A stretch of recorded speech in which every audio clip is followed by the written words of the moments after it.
Valérie Hansen va donc nous donner sa 4e conférence. Et comme elle l'a dit, elle remonte dans le temps. Donc maintenant, c'est après nous avoir entretenu sur les prémices de la modernité et de la mondialisation chinoise, elle va nous parler de la mémoire de la Chine, et la mémoire telle qu'elle sort de terre, avec l'archéologie. Alors ça peut paraître paradoxal, parce que 1000 ans d'archéologie chinoise, ça nous met à l'époque des Song, et personne n'irait dire en Occident 1000 ans d'archéologie romaine ou 1000 ans d'archéologie grecque. L'archéologie plus ou moins scientifique chez nous apparaît à la fin du XVIIIe siècle, ou même au XIXe. Bon, il semblerait que en Chine, les choses étaient, la connaissance scientifique des traces matérielles du passé était quelque chose de déjà bien avancé et bien structuré à l'époque des Song. Et donc voilà, nous allons nous en convaincre maintenant, et je te passe la parole. Ok, merci. Bonjour, messieurs, mesdames. J'aime beaucoup ce que monsieur Granet vient de dire. L'archéologie est plus ou moins scientifique. Oui, c'est le sujet de ma conférence aujourd'hui, plus ou moins scientifique. Je veux commencer avec des informations tirées de l'Internet.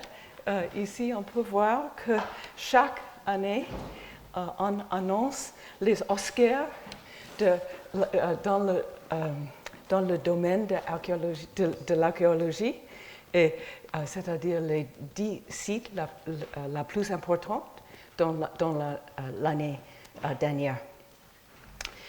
Et l'existence de cette liste nous montre l'importance extraordinaire de l'archéologie en Chine. De nos jours, il y a un niveau national, un niveau provincial et un niveau municipal des équipes de l'archéologie. Et alors, nous savons, il y a beaucoup d'archéologues en Chine. Le tourisme archéologique est très important pour la Chine, et tous les touristes visitent les sites comme celle de Terre Cuite ou les tombes des empereurs proches de Beijing. Et chaque ville a ses sites importants visités par tous les visiteurs, les touristes. Ici, la vue, j'ai écrit le F pour féminine, un nom féminin, que personne n'a vu dans le passé. C'est seulement après les fouilles qu'on peut voir l'armée des soldats de Terre Cuite. Chose étonnante, il y a peu de ruines en Chine. On peut visiter la ville interdite à Pékin, ou les ruines du royaume de Gaochang, près de Torfan, à Xinjiang. Mais de tels sites sont très rares. Quand est-ce que les Chinois ont commencé à s'intéresser à l'archéologie? J'emploie le mot dans un sens général. C'est l'intérêt que l'on porte aux objets enterrés.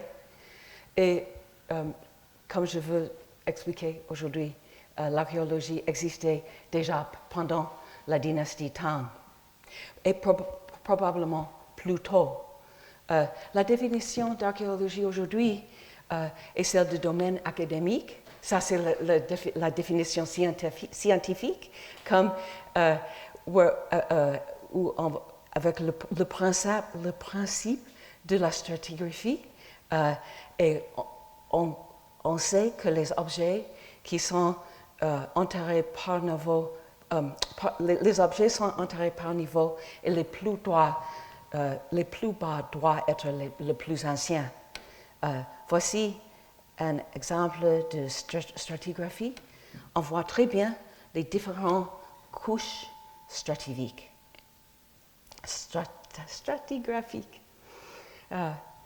Ma conférence aujourd'hui, je veux parler au sujet, avant 1901, au sujet des traditions tirées de l'expérience et la tradition textuelle. Et après 1900, quand les deux traditions ont se rencontré. Je commence avec le voyage d'un moine japonais qui s'appelle Ennen. Et il était en Chine depuis 838 et 846. Et en 840, il a visité le centre de pèlerinage bouddhique de Mount Wutai. Wutai est le nom de la montagne. Pendant 2 mois, c'est à l'intérieur de la Chine. C'est ici.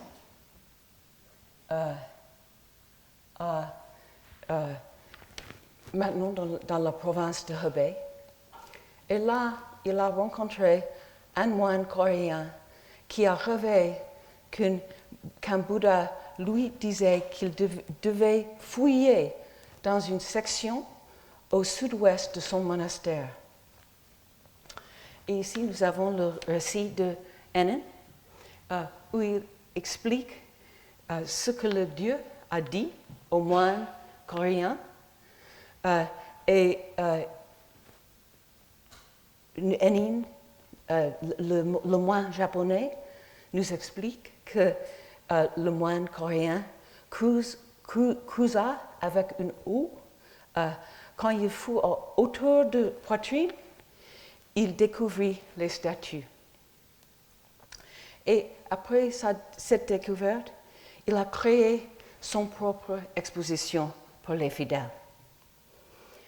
Et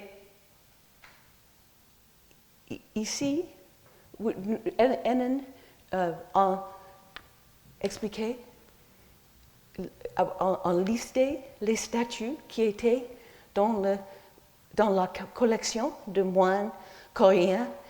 Ici, ces exemples sont tous tirés du musée de l'art de l'Asie à San Francisco. Nous avons la statue de Maitreya, le Bouddha Maitreya de Guanyin. Ici, c'est un dessin, pas une statue de Manjushri ou Wanshu. C'est le dieu de la montagne de Wutai. Et le dieu de la montagne voyage toujours avec son lion. Et ce sont des objets très beaux. On peut imaginer que les statues de moines coréens devaient être beaucoup plus rudimentaires. Et selon Ennen, le moine coréen a aussi présenté une boîte avec les os du Bouddha qui pèse plus de 20 livres. Nous pouvons imaginer que le moine a ramassé tous les os qu'il a trouvés dans le sol et placé les os dans la boîte.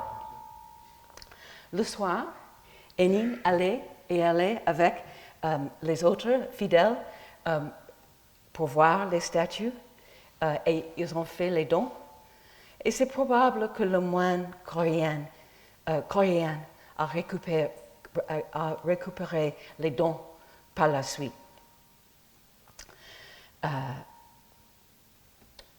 Ça, c'est la tradition. On peut voir dans cet exemple la tradition tirés de l'expérience. Les moines, comme le moine coréen, les agriculteurs, des gens qui travaillent dans les champs, ils sont souvent, presque toujours, analphabétisés, mais ils savent que les objets enterrés sont plus anciens que les objets à la surface du sol. C'est différent de la tradition textuelle et ce sont la tradition des lettrés et aujourd'hui je veux parler souvent au sujet des lettrés chinois. Sous la dynastie Song, ce sont les hommes qui ont reçu une éducation traditionnelle. Ils ont lu les classiques chinoises et ils ont pris les examens. Quelques des lettrés deviennent les fonctionnaires, les autres écrivent livres et font ces études. J'ai dit ici que les lettrés, ils lisent les livres, ils ne fuient jamais. Et on peut voir la tyrannie des caractères chinoises. Ça, c'est l'expression de le professeur Victor Mair, qui explique que quand un objet a les caractères écrits sur l'objet, les chercheurs pensent souvent aux caractères et ne pensent pas à le contexte plus grand. Et nous pouvons voir la tyrannie des caractères chinois aujourd'hui. Où se rencontrent les deux traditions? Et pendant la dynastie de Song, c'est vers l'an 1000, au point de vente, quand les scolaires, quand les lettrés achètent les objets trouvés par les analphabétisés. Et les lettrés commençaient à s'intéresser dans le monde passé pendant le temps de l'empereur Ranzong. Et il était un empereur qui voulait réformer les rites de l'État et commencer avec la musique. Et selon les livres classiques, la musique, les livres classiques en Chine, la musique a une puissance extraordinaire. Si on peut recréer la musique ancienne, on croit qu'on peut tirer la puissance des sages anciens. Et l'empereur Ranzong a utilisé les cloches anciennes pour recréer la musique des anciens rois sages. Et après ça, les lettrés commencent à développer un intérêt pour les bronzes anciens. Voici dans la carte de la Song du Nord, la dynastie Song du Nord, nous avons 3 villes importantes. Luoyang, ma flèche A. Luoyang est la capitale de dynastie avant les Song et la dynastie Song. Et c'est là où on a trouvé la plupart des bronzes anciens, pendant la dynastie Song. Chang'an, c'est maintenant la ville de Xi'an. Chang'an était la capitale de la dynastie Tang et Kaifeng était la capitale de la dynastie Song du Nord. Les lettrés ont écrit 3 livres importants pour comprendre qui explique le début de l'archéologie chinoise. Et ici sont les auteurs et les noms de leurs livres. Nous commençons avec Ouyang Xiu, qui était vraiment brillant. Et il a, après les réformes de l'empereur Renzong, Ouyang Xiu a commencé à amasser une collection de plus que 1000 décalcages d'inscriptions. Et il écrit son livre au sujet de sa collection, et son livre reproduit les décalcages et aussi les explications de Ouyang Xiu au sujet des inscriptions sur les bronzes.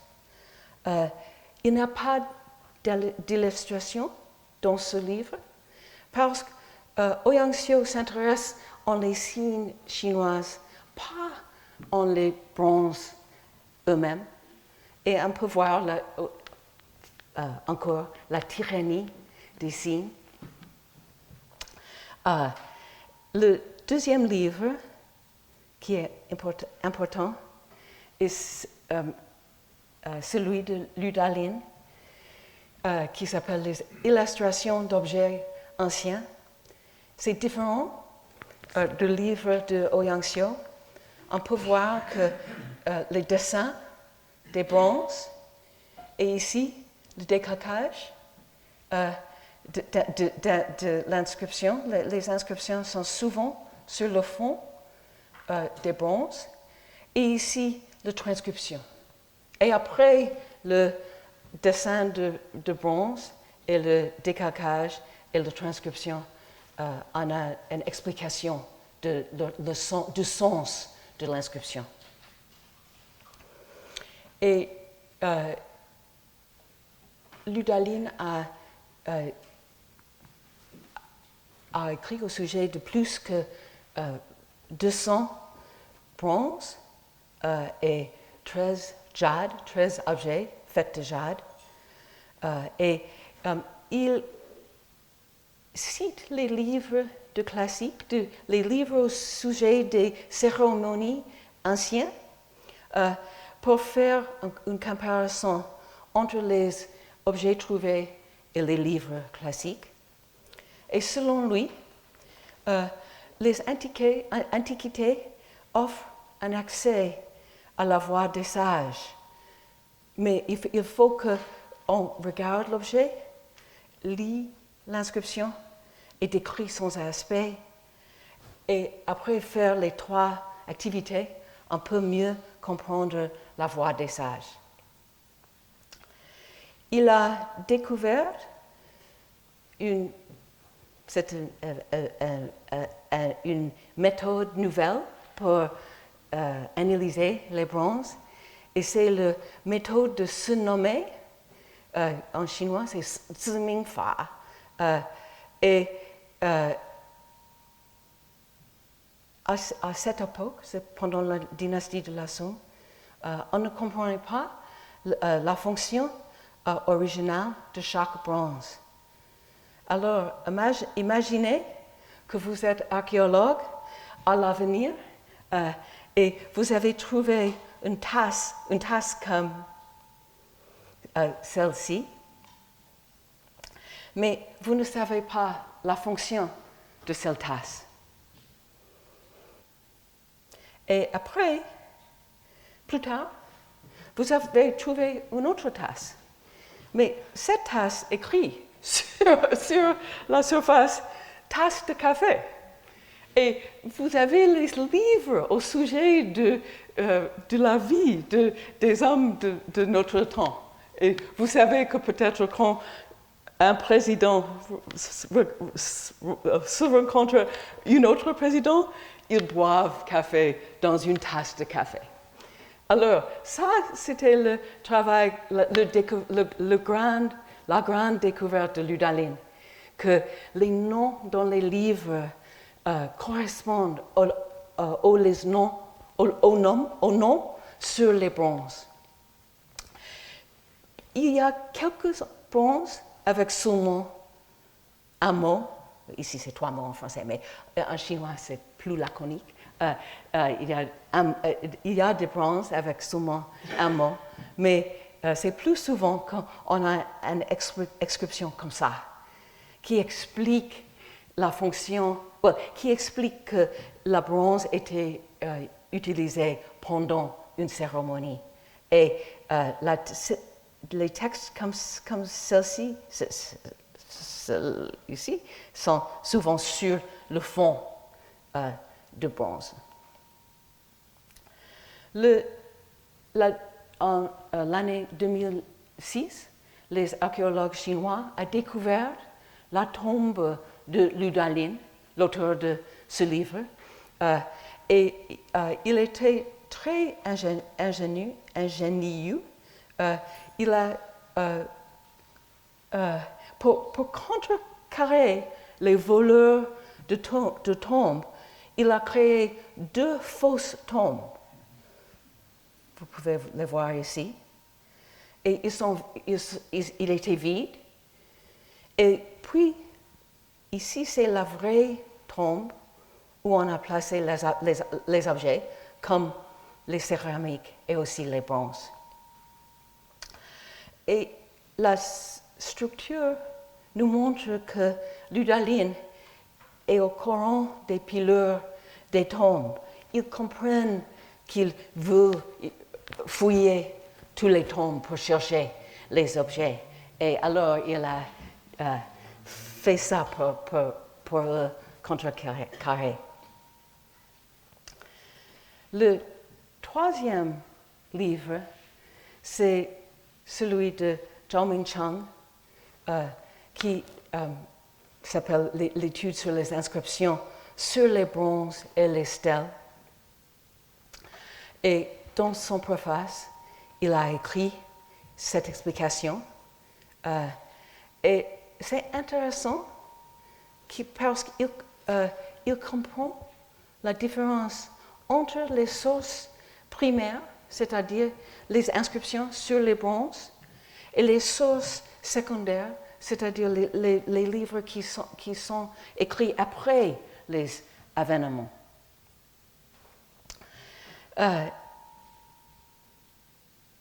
Et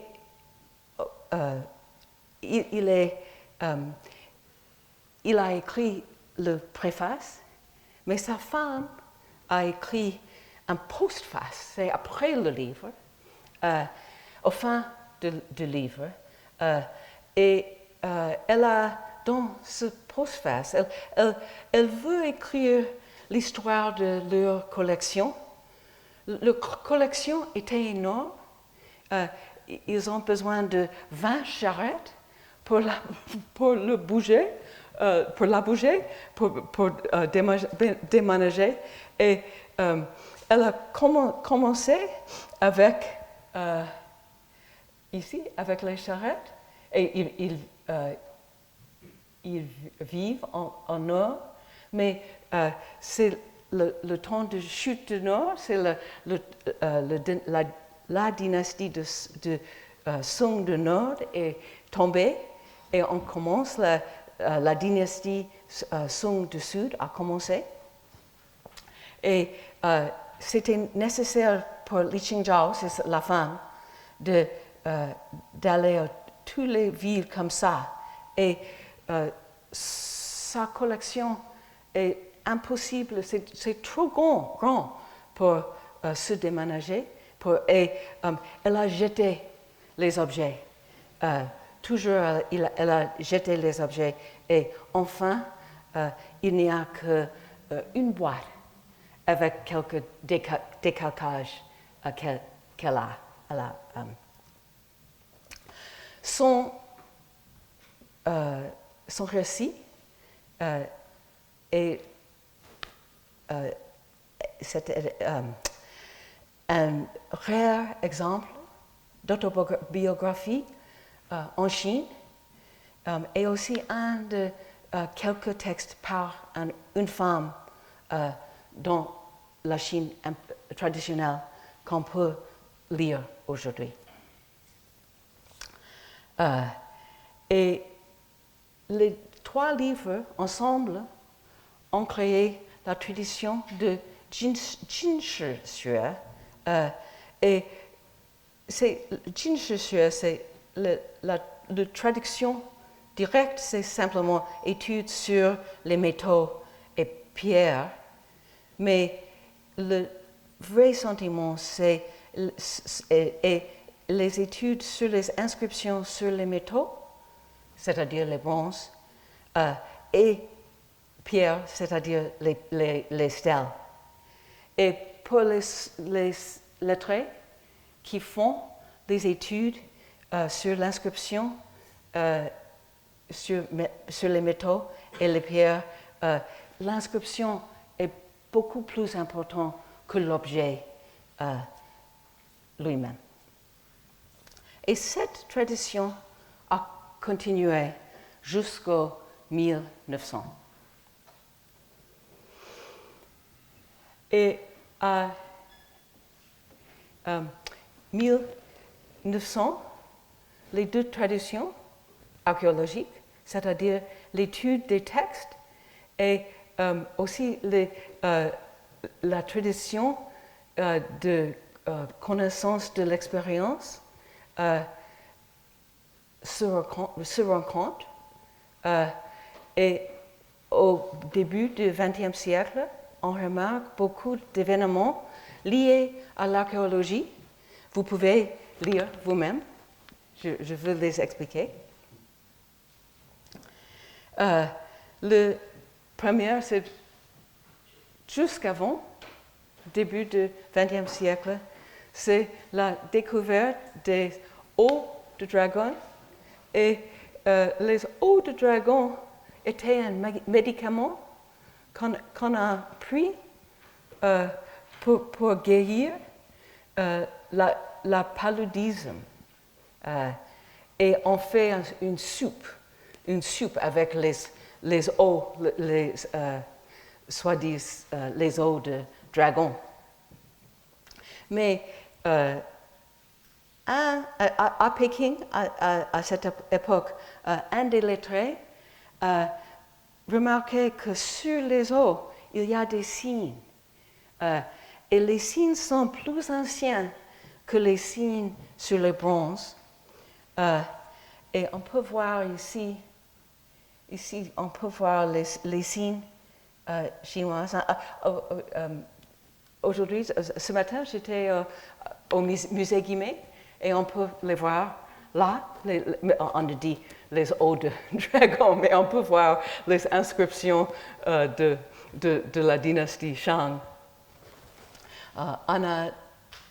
C'est les rois de la dynastie Shang demandaient leurs ancêtres les questions au sujet de leur vie et aussi de la guerre. Et ils ont placé les os. Et aussi, ici, c'est le plastron d'une tortue. C'est le dessous de la carapace. On plaçait les os dans le feu. Et quand les fissures, et on a lu les fissures pour répondre aux questions. C'est une forme de prognostication. Au commencement, c'est vraiment on peut dire les pilleurs de tombes ont trouvé ces os et faire le commerce avec les os. Ils ne veulent pas expliquer aux lettrés l'origine des os, mais enfin, on a retrouvé leur origine à Anyang, c'est dans la province de Henan. Et en 1928, on a commencé les premières fouilles scientifiques dirigées par les Chinois. On revient à 1900 et on voit ici 2 pièces de monnaie de la dynastie sassanide qui sont employés à Xinjiang. Et en cette année, Sven Hedin, qui vient de la Suède, on dit, Sweden, et après Orelstein, arrive à Nia, et c'est en Xinjiang actuel. Et il travaille avec les locaux, dont les voleurs de tombes, comme par exemple Machik, qui a travaillé pour Orelstein.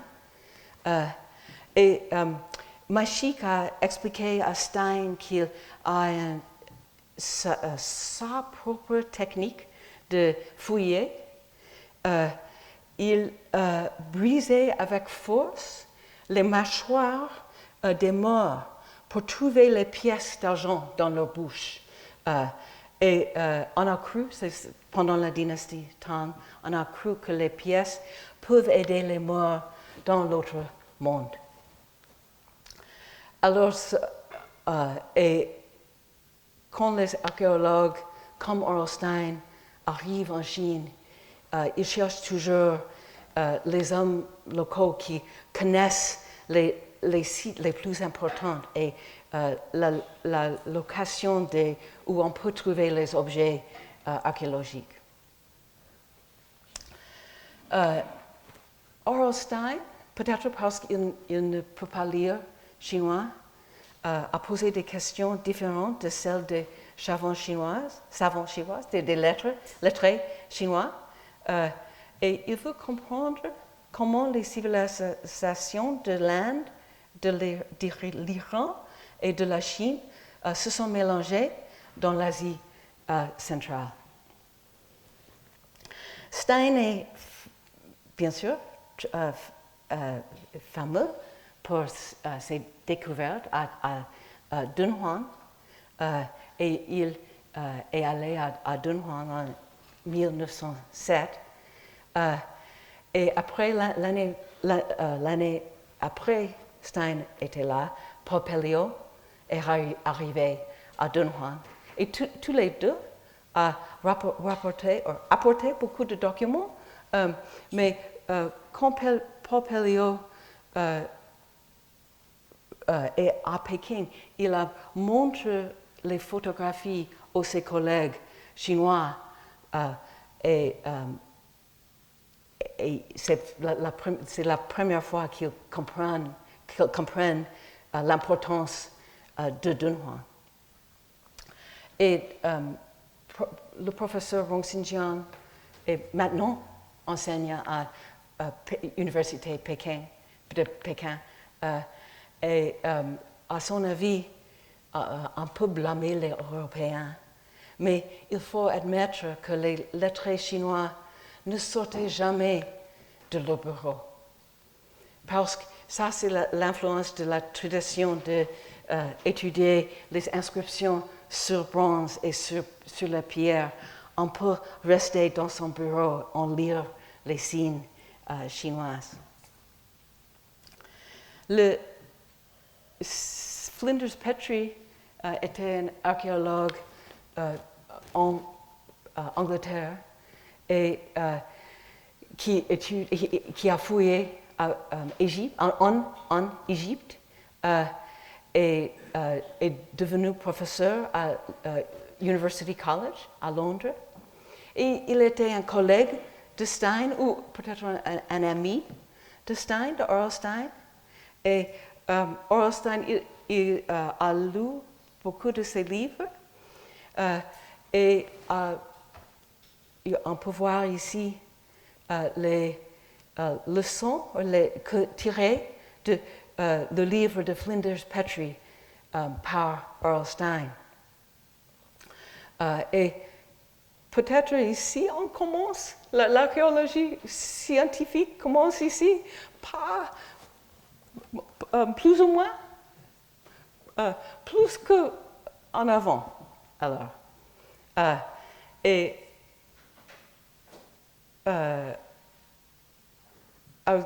on peut voir l'influence de Flinders Petrie sur Orelstein,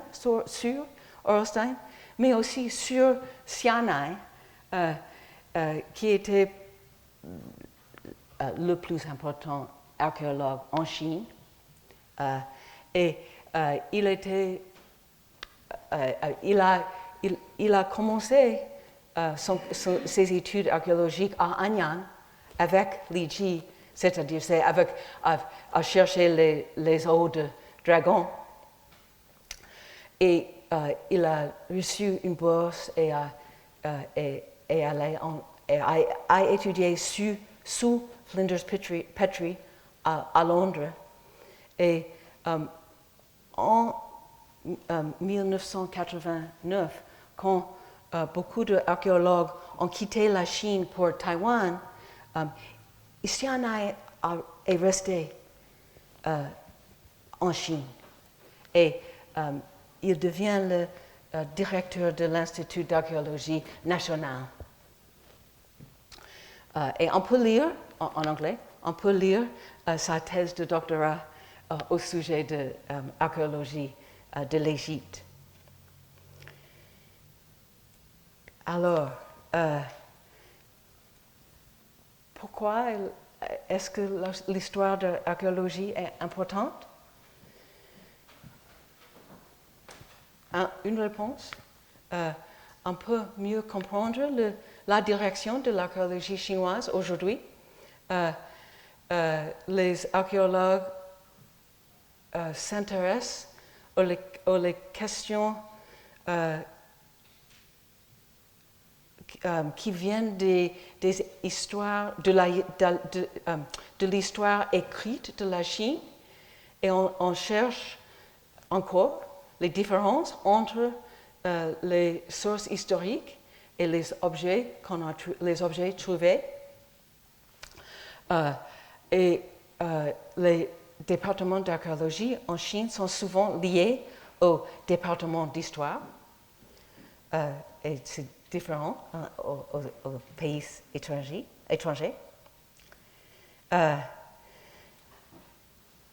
L'histoire de l'archéologie est aussi importante pour comprendre ou pour décider si une société est moderne ou non. Et au début, c'est le temps de Jésus-Christ. Il n'y a que 2 époques, le passé et le présent. Mais en Europe, on a commencé à avoir l'idée de la moderne. Au XIIe siècle, les savants européens avaient décidé que leur époque était différente que les époques plus anciennes. Ils pensaient qu'il y avait 3 époques, l'Antiquité, le Moyen Âge et le présent. La dynastie des Song n'est pas la même. J'ai déjà parlé au sujet du livre de Alexander Woodside, du professeur Alexander Woodside, qui s'appelle Lost Modernities, et qui veut que quand nous pensons, nous voulons mesurer la modernité d'une société, que c'est pas simplement une question d'industrialisation ou au capitalisme, mais on peut penser au système d'organisation sociale et aux dynasties de la Song. On a une vraie méritocratie. Et son opinion, c'est l'opinion de Woodside, est semblable à celle du professeur Naito Torajiro, historien japonais, qui proposait que l'époque de la dynastie Song était le début de l'ère moderne. Et Naito Torajiro s'intéresse dans la transition d'une aristocratie vers la bureaucratie. Il a remarqué aussi que l'économie chinoise est devenue beaucoup plus commercialisée pendant la dynastie Song avec l'expansion des marchés. Et il a remarqué aussi que la culture a changé et l'intérêt pour l'Antiquité a commencé.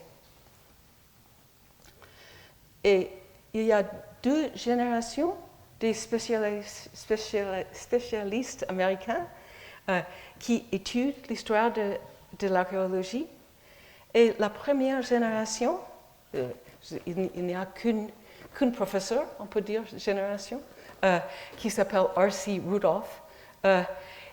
Il pensait que l'archéologie sur la dynastie Song était scientifique et que les archéologues s'intéressent à comprendre les bronzes et les bronzes anciens et leurs toutes les caractéristiques.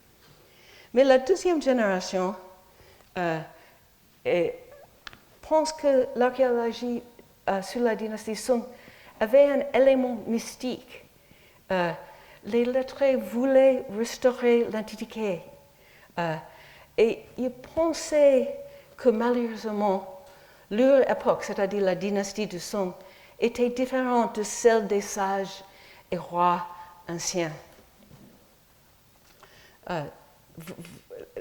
J'ai déjà montré cette diapositive dans ma deuxième conférence. Et ici, c'est un carré d'un sang que l'empereur Gaozong a donné à ses courtiers. Mais il veut aussi que, et en écrit, les 4 signes disent que le pays soit fort et l'Antiquité restaurée.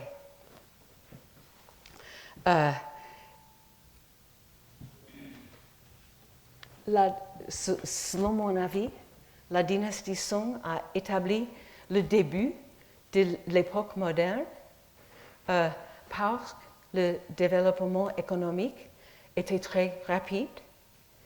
La production à grande échelle existait dans plusieurs secteurs économiques. Ces contacts internationaux affectaient profondément la vie à la fois des producteurs, spécialement ceux qui vivent en l'Asie du Sud-Est, et des consommateurs chinois, autant dans les villes portuaires de la Chine et dans les régions intérieures aussi. Je constate que la mondialisation a commencé sous la dynastie Song et l'intérêt pour l'Antiquité est aussi un signe de modernité. Merci. Wow.